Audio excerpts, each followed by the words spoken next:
ఇక్కడున్న ఉపాధ్యాయులు చాలామంది నాకున్న అంచనా మేరకు సుమారుగా 80% మంది గౌరవ ముఖ్యమంత్రి చంద్రబాబు నాయుడు గారు first term, second term, third టర్మ్లోనే ఉపాధ్యాయులుగా నియామకులైన వారు ఉన్నారని నేను బలంగా నమ్ముతున్నా. డిఎస్సి అంటే చంద్రబాబు నాయుడు గారు, చంద్రబాబు నాయుడు గారు అంటే డిఎస్సి.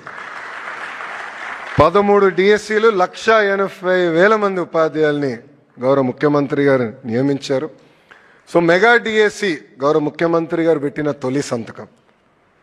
సో ఒక యువకుడిని, ఉత్సాహవంతుడిని, కానీ డిఎస్సి ఎంత ఛాలెంజింగో మీ అందరూ తెలిసిన విషయం. జనరల్గా డిఎస్సి నిర్వహిస్తే అదే సంవత్సరంలో రిజల్ట్స్ ఇచ్చి సర్టిఫికెట్స్ వెరిఫై చేసి ఎలాంటి లీగల్ ఇష్యూ లేకుండా ఉపాధ్యాయుల్ని నియమిస్తాం అనేది చాలా కష్టమైన పని.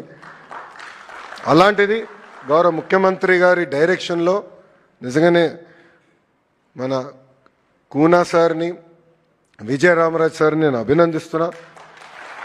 ఇది ఎందుకు చెప్తున్నానంటే నేను ఒకటే రిక్వెస్ట్ చేశా, గతంలో ఇచ్చిన అన్ని డిఎస్సి నోటిఫికేషన్స్ అన్నీ చదవండి,